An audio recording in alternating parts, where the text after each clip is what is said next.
All right, let's begin with prayer. Bow with me. Our righteous Father in heaven, we thank you so much for the day we have, the week we have to celebrate with family, which so many of us are going to get to do this week, tomorrow, and the days that follow. We thank you that you give us these opportunities to come together with people we love and share our blessings and talk about you and talk about how good you have been to us. And even through a year that has been so difficult in so many ways, there are these moments like this week where we get to come together and have a little bit of normalcy, enjoy those relationships that you've given us that are greater than any circumstance that the world can throw at us. Lord, we thank you that we have our church families for the same reason, that we can come together and we can enjoy what is good together, that we can talk about you and talk about your goodness, talk about your great place of inheritance you have prepared for us. And Lord, we thank you that you have given us blessings abundantly. Lord, we ask that you'll help us tonight as we dig into the story of Tamar and Amnon and talk about some of the difficult topics that we have in this story in David's life. Help us to gain from these stories the lessons and the applications that you would have for us to learn. Help us to think diligently and to think deeply about what there is for us that we can adopt in our lives to make us live more faithfully as we serve you. And we love you, God. Help us to show that in our obedience and in our service every day. And it's in your Son's name we pray. Amen. All right, so as said, we get to, all of our guests, aren't you glad you came the night we're studying Amnon and Tamar? I mean, what better subject could we be talking about tonight to get us all excited about what we're eating tomorrow? So, Amnon and Tamar, we're there in 2 Samuel chapter 13. We'll be covering these two chapters, which kind of introduce for us what's going to follow, which is a pretty tragic detail in the life of David's story. One of the things we noted, since we talked about the story of David and Bathsheba on Sunday, and I pointed out that at the end of chapter 12, you have one of the first hints of things falling apart in David's life. And we're going to see more of that this evening. But what happened at the end of chapter 12 that gives us that hint that things are going to fall apart?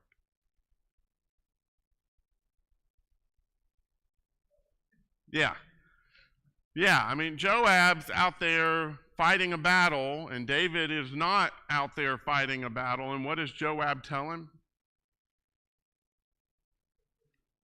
You come do your job, or what will I do?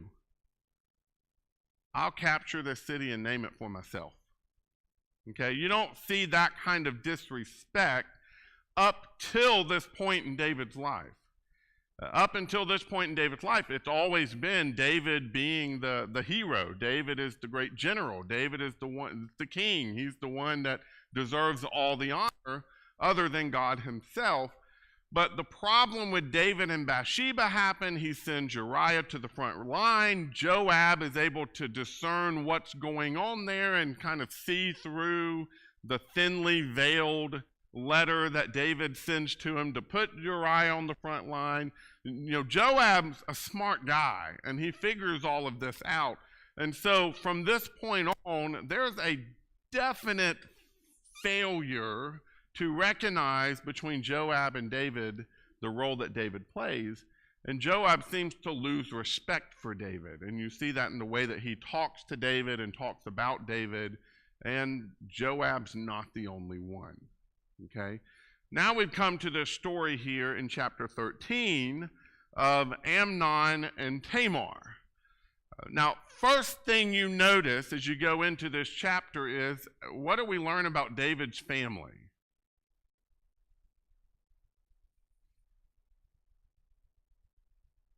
Are you impressed? No. What's your feeling with them? What'd you say, Curtis? Yeah, they're messed up. I mean, they're not what you would expect to find from such a man of God, right? I mean, David's called what?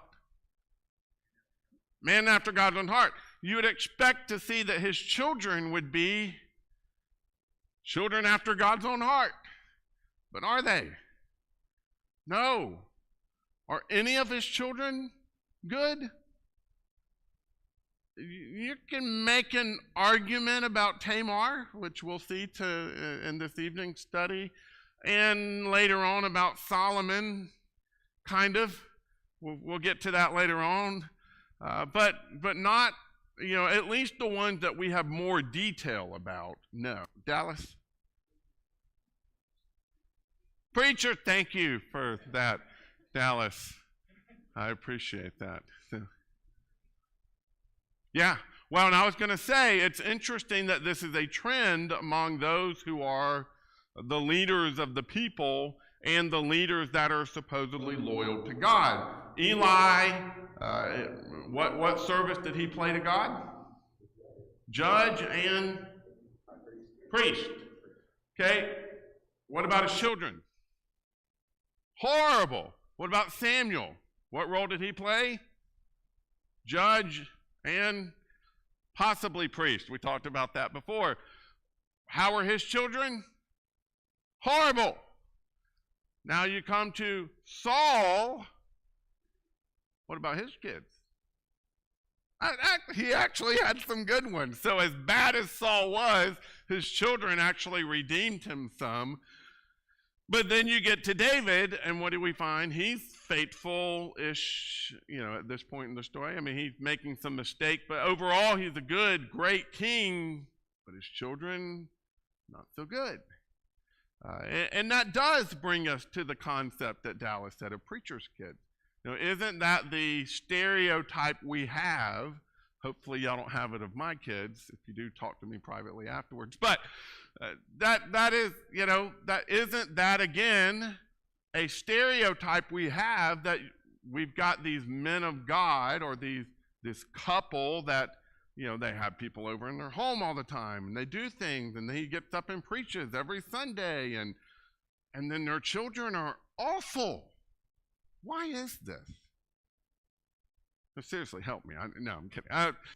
Why? What do you think could be the reason for this? Say it again. Okay, I think that's a big piece of it. Oftentimes, whenever you've got these relationships, the father, it's like someone who works on computers all day doesn't want to come home and work on the home computer. If somebody who is in the doctor's office all day giving medical diagnoses to people that want to come home and treat skint knees and do it at home for fun. And I think there's a sense in which that also happened with preachers. Their focus is so focused on other people, that when they're finally home, they don't want to have to do more spiritual guidance at home.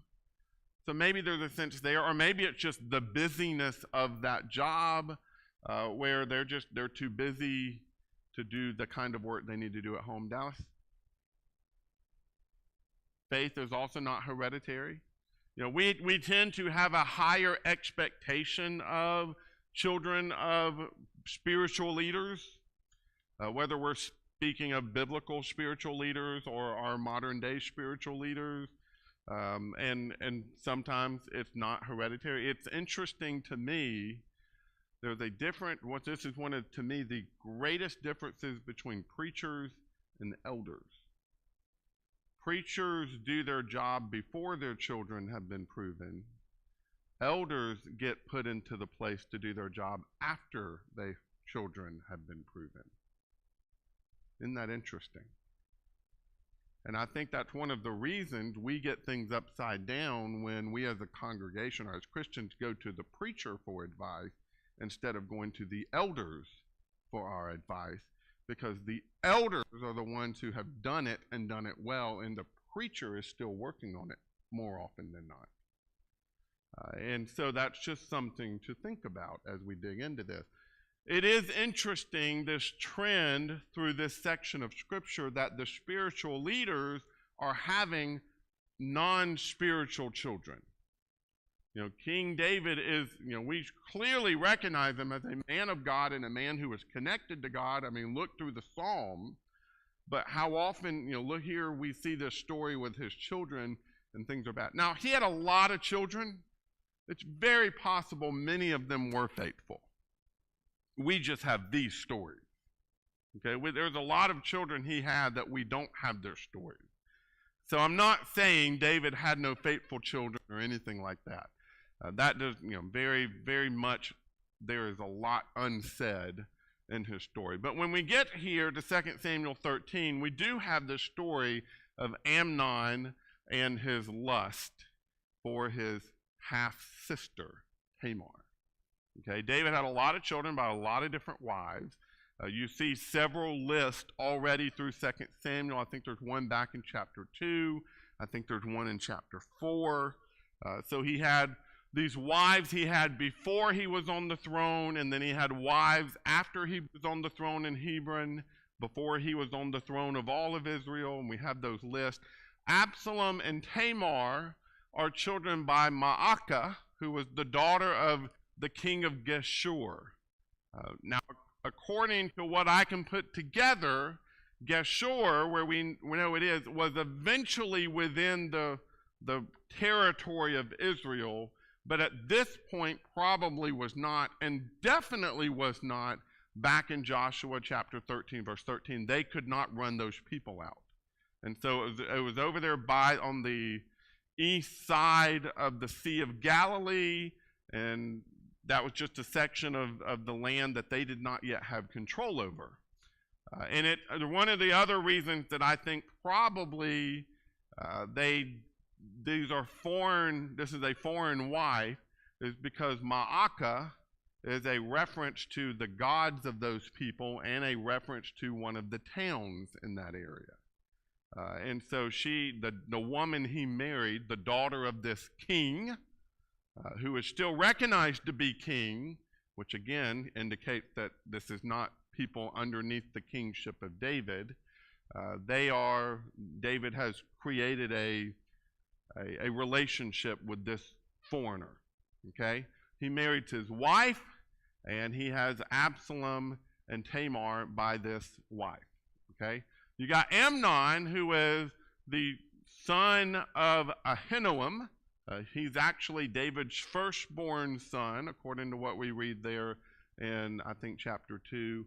And he is from Jezreel, which was a part of Israel's land, and so Amnon would have likely been a Jew. Well, Amnon falls in lust, because there's no love in this whatsoever. He falls in lust with Tamar, so much so that he hurts with desire for her. Like, he is desperately sickened over not having her as his sexual fulfillment, his plaything. Okay, and I really don't know of another way of wording this. And then it's interesting here, verse 2.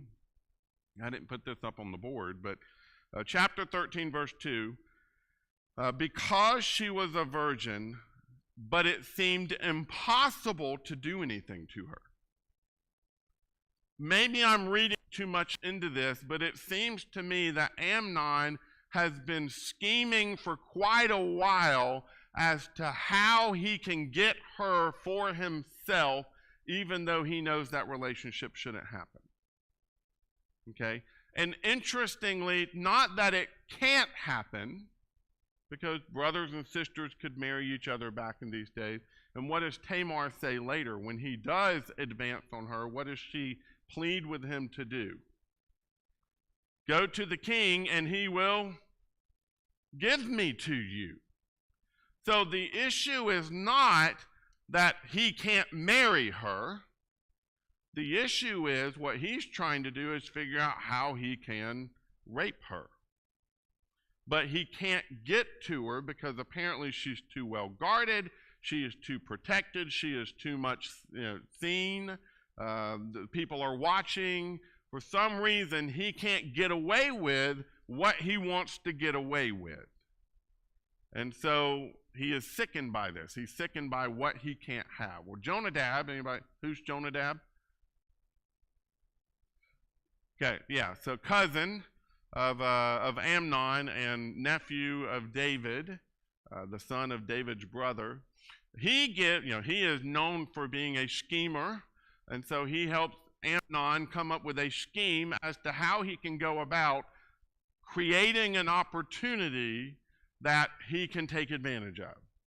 And so he's to lay down and pretend to be sick, and David will come in and check on him and ask David, please let Tamar come and take care of me, cook in front of me, bring me my food, and basically be my caretaker, nurse me back to health. And so David agrees to that, and Tamar comes in and she's taking care of him. And while she is taking care of him, he advances on her. She, of course, cries out, as we said already, please don't do this thing. This type of thing is not done in Israel. And again, I find it interesting. This kind of thing, you would expect a daughter of David who loves the law of God to say what? Now, this is contrary to the law of God. Like, wouldn't that be a more appropriate, answer here? Her defense is this type of thing isn't done in Israel. So this is not customary. This is not the way we do things.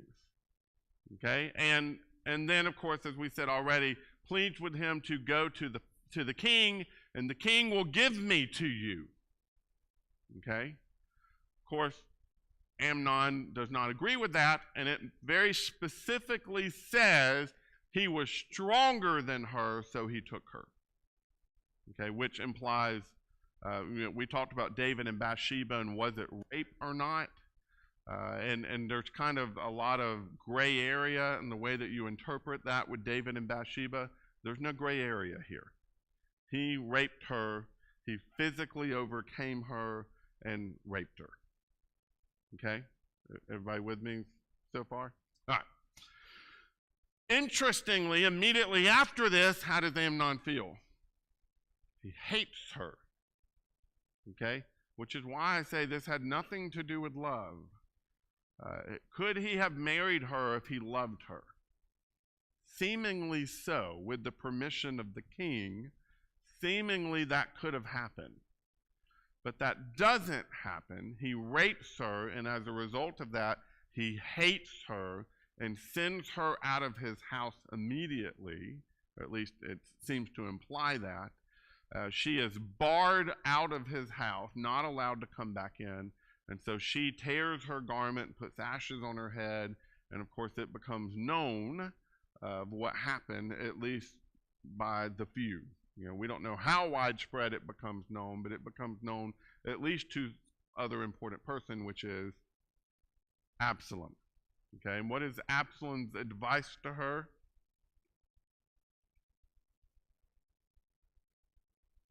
Yep. Just kind of, he says, has your brother Amnon been with you? This is verse 20 of chapter 13.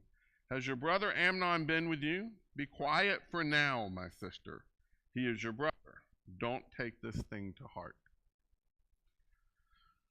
So that's kind of, it seems harsh, at least in our modern way that we think of things. Why isn't he going, okay, let's go kill him? Like that's what we would expect to see. But you notice, so Tamar lived as a desolate woman in the house of her brother Absalom. Is he leaving her out to dry? No. He takes her into his own home. And I imagine with that, she is a constant daily reminder to him of what Amnon did. So he not only hates Amnon because of the one event, but here he has a sister who was very beautiful, it says, who is now essentially off the market for anyone because she's no longer a virgin, and she is desolate and living in his house. She's a constant reminder of what Amnon got away with. Because for all hints, Amnon got away with this. Do we read of Amnon being punished? No. I would imagine, although it's not said, that David knows about this. I would imagine. And the reason I imagine that is because 2 years later, when Amnon starts putting his plan in place, what does it seem David does? He tries to keep Amnon away from Absalom. Why would he do that? Unless he knew, and he knew there was ill feeling. I'm assuming that, but that's my assumption in this story. Dallas? Okay, so David, and again, you imagine, okay, when David heard about all these things, he was furious. That's right. I even put that up on the screen there, but I forgot to actually push the button. David's furious, but what does he do? Nothing. And this is one of the problems we're going to see with David moving forward. David goes from, in his early years, as a general, as a fighter, as a conqueror, he is a man of action, he is a man of plan, he is a man who goes forward and does what God plans for him to do. He does it without hesitation. He does stuff. From here on out, from the time of his sin with Bathsheba on, David becomes a man of no action. So you've got the story with Joab where David's sitting on his haunches instead of going and conquering the city, right? Now we've got the story here with Amnon, what should have happened to Amnon since he raped any woman, especially his sister? Dead. Should have been killed. There's really no way around that. That should have been the punishment. Don't you think that David committing his own sin of a similar fashion played a role in his lack of activity in punishing his son? Yeah, he can no longer say, well, I never would have done that. Yeah.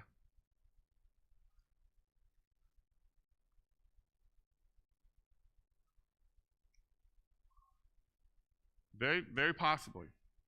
Yeah.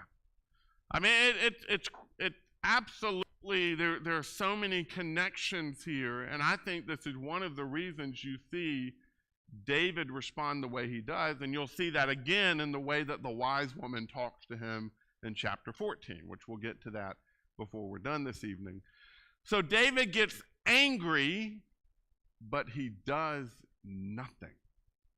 And I kind of wonder if that 2 years of keeping her in his house, if Absalom wasn't waiting on David to do something. Could you imagine, had David done what David was supposed to do by law, do you think the rest of the story would be there? Do you think he would have had to take revenge by himself, Absalom? Do you think he would have tried to take revenge on his father by stealing the kingdom and raping his father's wives? No. All of this happens because of David's inactivity. You're going to see David's inactivity play a prominent role late in David's life. He refuses to choose an heir or proclaim an heir to sit on the throne after him. And he ends up getting rebuked by Nathan the prophet and Bathsheba because he's not keeping his promises again. David switches from being a man who, call it moral high ground, call it just a sense of justice, a sense of right and wrong, where he's that kind of man, and then all of a sudden he becomes this other kind of man of inactivity and questionable morality. There's a huge switch that gets flipped here because of his sin. And that's something for us to recognize, that I don't know that we always talk about. The consequences of sin are not just condemnation from God. What is he told by Nathan the prophet regarding God's condemnation about his sin with Bathsheba? Yeah, God, if you go back to this is chapter 12, right here, over in verse 13 and 14, Verse 14 says, however, because you treated the Lord and, verse 13, and the Lord has taken away your sin and you will not die. I mean, from a relationship with God's standpoint, God took away his sin. But from a consequences because of the sin, because of the way it changed David, because of the way it changed the way David thought about himself, about others, it seems, here in the situation with Amnon, it changed everything. There were huge consequences to this sin. And that's something to recognize as we look at the role that sin played in David's life. Well, Absalom hated Amnon, would not speak to him for the 2 years. He ended up concocting a plan to take care of Amnon's judgment himself. Amnon was not going to just live as if none of this ever happened. So he goes to the king and invites him essentially on a trip, and all the king's son, and David says, no, I'm not going to go with you. And he goes, well, how about you just let me take Amnon with me? And how's David respond to that?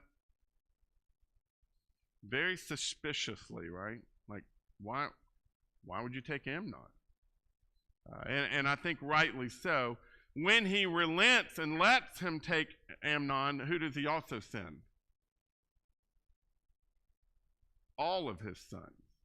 He's not sending Amnon out there by himself. David's no fool, so he sends all of his sons out there. And I think there's that whole safety in numbers concept here, okay? But is Absalom able to get the job done? Yeah, so he commands his servant when he gets drunk and he's merry with drunkenness, when I say strike him, kill him. And of course, that's exactly what happened. Amnon gets drunk. Absalom gives the order. The servants go and they kill Amnon. All of the other sons of David jump on their donkeys and flee. It's probably what I would do too.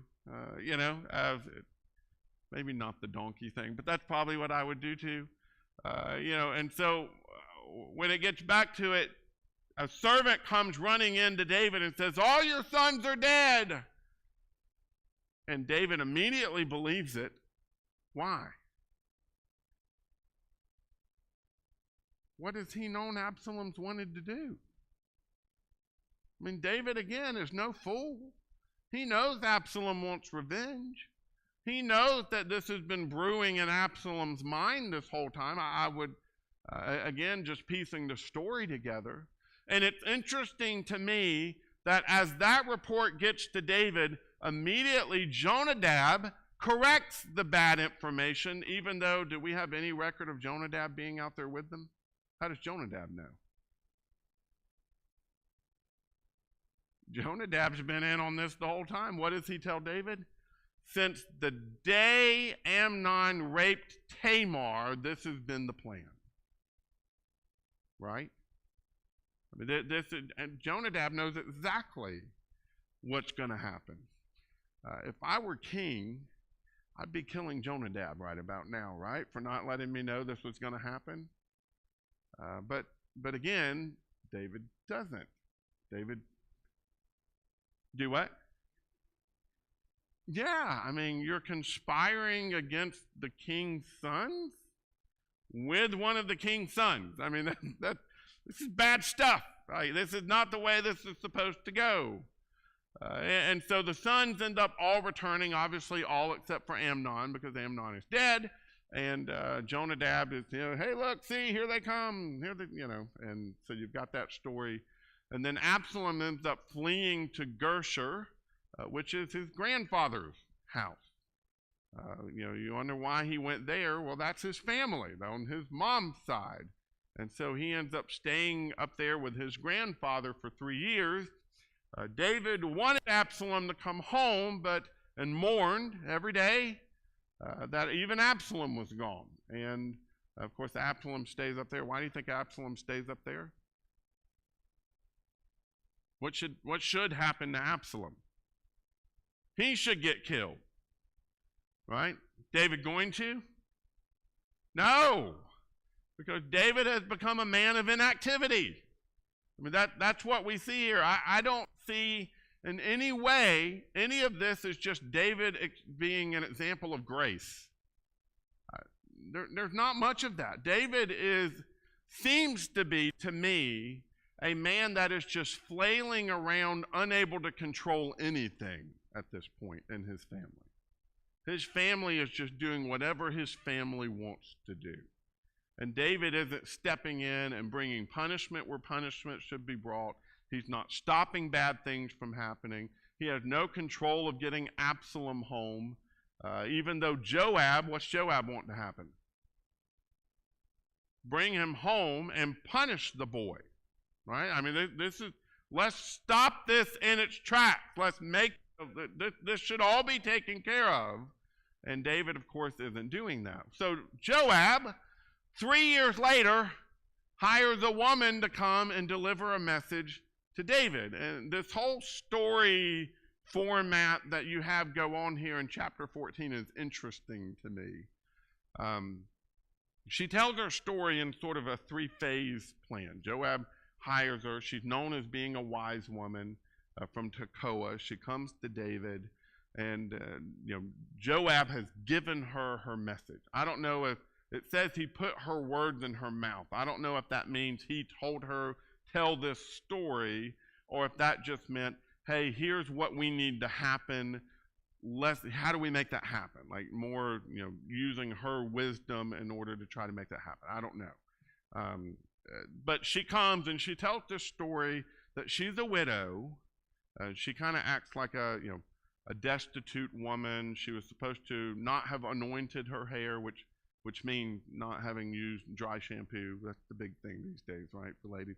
Make yourself look dirty. So, don't clean up. Don't make yourself look nice. You're going to the king as a destitute woman, not as a messenger, not as somebody who should look put together. So go looking pretty bad. Go to the king. She tells the story of, I'm a widow and I've got 2 sons, and my 2 sons got into a fight, and one of my sons killed the other, and now the community where I live wants to kill my one remaining son, but he's all I got left. What do we do? Why do you think this is the story she tells?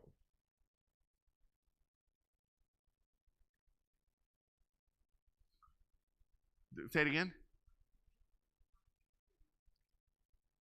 Yeah, I mean, this is very reminiscent of what happened with Nathan coming and telling the story to David to confront his sin with Bathsheba. Very similar idea. Here's a story. What do you do with it? Okay. There are also some similarities in this story to David's issue. One son killing another son, right? Should the second son receive justice, or should the second son receive mercy? Interestingly, she doesn't give the answer. She just poses the question. Okay? By law, what should happen? He should be killed. Okay? By law, he murdered, therefore he should be killed. Okay? What is, in a sense, she crying out for? Mercy. Okay, and it's interesting. We'll get to David's response in a minute. David has a response, and then she adds to her story the second part, which that's hard to read. I apologize. But she says, the sin is on me and on my house. We're the ones that are guilty. Okay, why do you think she adds that? What's the implication if you make the parallels?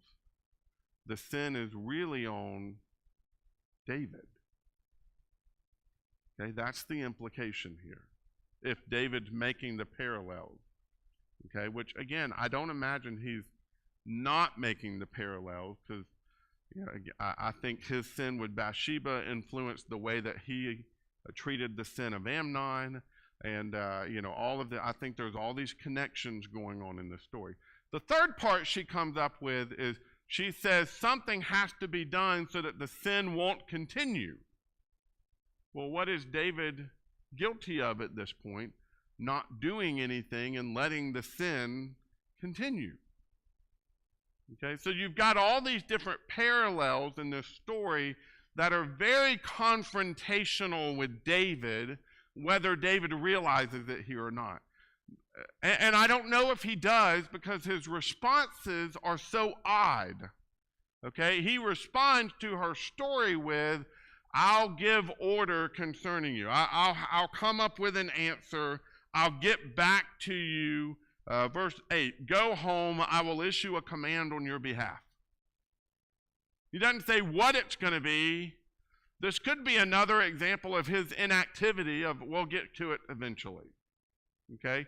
But you go home, I'll send word. Right? Which is kind of odd here. And then after the second part where she says, well, the sin is on me and my house, he responds with, whoever, my lord the king, may any blame be on me and my father's family, and may the king and his throne be innocent. So basically, blame me for everything that's going on here. He says, whoever speaks to you, bring him to me, he will not trouble you again. Is that not an odd response?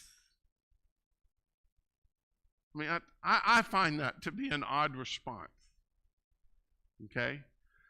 And then the third part here, please may the king invoke the Lord your God so that the avenger of blood will not increase the loss and they will not eliminate my son.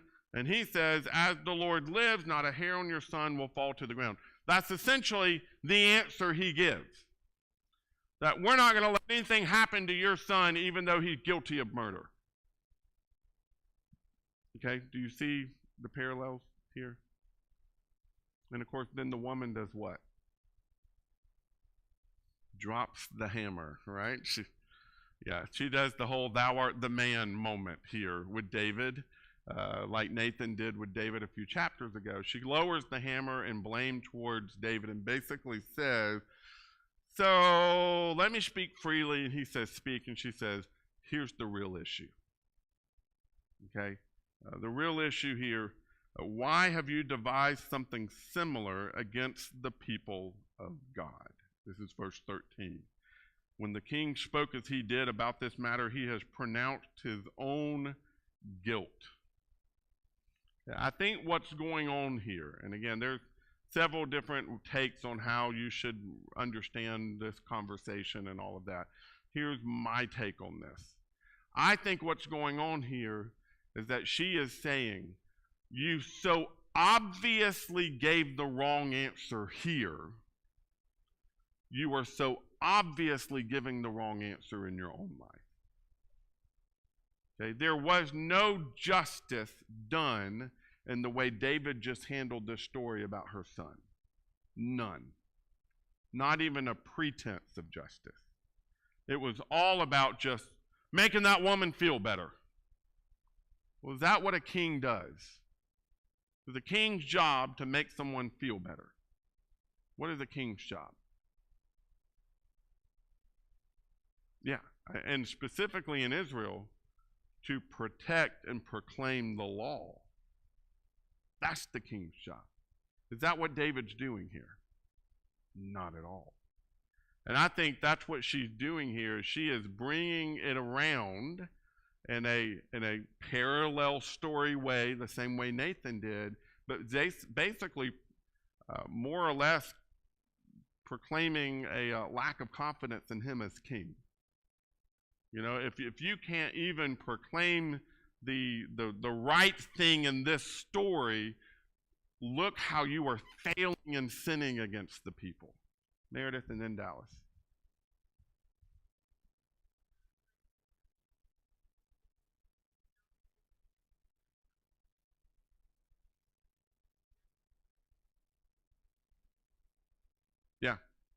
Yeah, up until this point, everyone was favorably looked at David. He was the sword of justice. He had good judgment about things. Everybody was pleased with him, right? Not anymore. Dallas?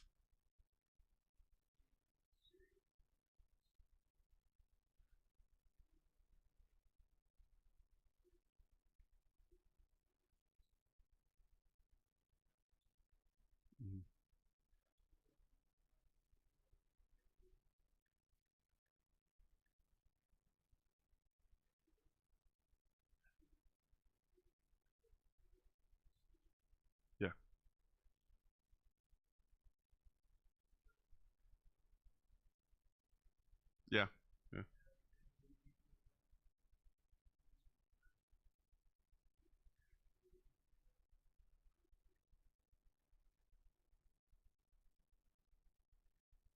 Yeah. Well, and again, I think that's one reason you find that in the next chapter, when we get to chapter 15, he can be seen as a, good judge in matters of the people. You're going to see that at the beginning of chapter 15. So, absolutely. I find this whole story and the way all of this unveils pretty interesting because what's David's response to it?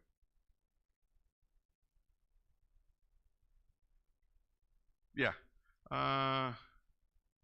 Did Joab put you up to this? Like he specifically asked Joab, which lets me know what has Joab been doing for the past 3 years? Confronting David about all of this. I mean, for him to immediately connect her story and the conclusion to Joab, it makes sense to me that he's going, well, this is the same thing Joab's been telling me for 3 years. Joab put you up to this? Okay. What's the difference in his response to this confrontation with sin and what we read a few chapters ago with Nathan? Yeah. With Nathan, he said, I am guilty. I am the man. I have failed. In this story, his focus is still on someone else. Do you see a big difference there in the way that happened? And that, again, is what sin will do to you. Sin will cause you to start finding fault in everyone else to justify yourself. And I think you see that here with David. So he sees Joab's hand in all of this and all the story and the way things are happening and all of that. So he basically sends Joab, go get Absalom. He brings Absalom back. But David refuses to see Absalom, which means David refuses to deal with Absalom. So while he brings Absalom back from the foreigner into the land, does he actually deal with the problem? No, he doesn't. There's no confrontation whatsoever. There's no real issue. So Absalom spends 2 years essentially, we don't know that he's on house arrest, but he's essentially home but still banished in a way. What was a privilege of the king's son but to eat at the king's table? Right? I mean, even Mephibosheth gets to eat at the king's table. Absalom's not allowed to eat at the king's table. He's not, he's given his home back. He apparently has fields and he has possessions and things like that, but he's not allowed to be in the king's presence. And does he want to be in the king's presence? Yes. I don't know that he wants to come back to the king's presence because he just loves his father.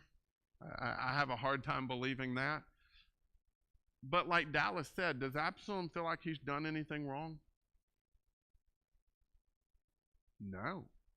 And the reason we know that is because what does he tell Joab there after he sets Joab's fields on fire, trying to get their attention enough in order to get an audience with the king? He ends up telling the, right there, oh, where is it? 32, okay, thank you. I sent for you and said, come here, I want to send you to the king to ask, why have I come back from Geshur? I'd be better off if I were still there. So now let me see the king. If I am guilty, what? Let him kill me. Which means, what's Absalom's assumption? I'm not guilty. I think Absalom sees himself as having done, like Dallas said, what the law demanded. He did what the king should have done. Since David's not going to act like king, I will. Right? And I don't know that that is necessarily the shameful thing here. At this point in the story, David is still the one in the wrong. Now, Absalom is too, and Absalom's going to get much worse. But you've got such a, here, How long has it been since Tamar's rape? 7 years. 7. She got raped. He waited 2 years. He went to Gershur for 3 years, so now we're up to 5. Now he's been in Jerusalem for 2 years. It's been 7 years. David still hasn't dealt with it. That's got to be infuriating and wrong for David. I mean, just David was the one who wouldn't, and I see that whole idea of David not wanting to see Absalom as David's way of still not dealing with it, still not taking care of the problem that should have been taken care of. And so finally, when he does get an audience with the king, does David stand as king in front of Absalom? Absalom approaches him as king. What's Absalom do when he gets there? Anybody see there? He bows down. He bows down. He pays, David summoned Absalom, who came to the king and paid homage with his face to the ground before him. And David kisses him. There's just so many different moments of failure. I'm not saying David shouldn't have forgiven, and I'm not saying that David shouldn't have eventually kissed Absalom and them have figured out how to make this work. But to never address the elephant in the room, that's a failing. That's a huge failure on David's part. And you see the fallout from that in the next several chapters when we get into Absalom trying to take the throne, which we'll get into on Sunday. It is just, we love the story of David, and I really do. It's one of my favorite stories in all of Scripture. But we have a very, I think, lopsided view of David's story. Of all the stories we have of David, are they positive or negative generally?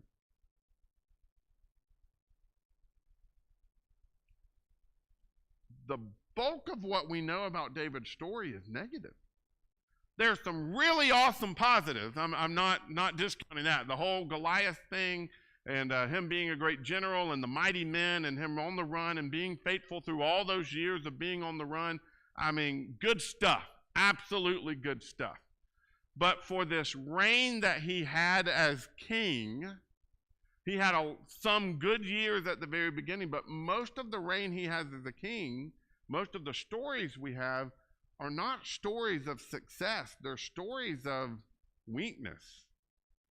And I find that interesting that most Bible characters, we focus on their negative stories. If I were to ask you to tell me this, trying to think of like Solomon, if I were to ask you to tell me about the life of Solomon, probably the first thing that pops in your mind is his mistakes. And we're that way with most Bible characters. There are a few that we just don't have many mistakes mentioned, like Joseph or Daniel. But David, we have a ton of mistakes mentioned, but we focus on the small, on the positive stuff, which is good for us. I'm glad we do that. But I think there are a lot of lessons to learn here from the negative. A lot. To talk about the consequence of sin. What better story can you turn to talk about the damning consequences of sin and how it affects your life now, not just a life in a judgment day later on? What better way to teach kids about how sin, if you let sin take hold in you, can have a lifetime of detrimental effects than the life of David?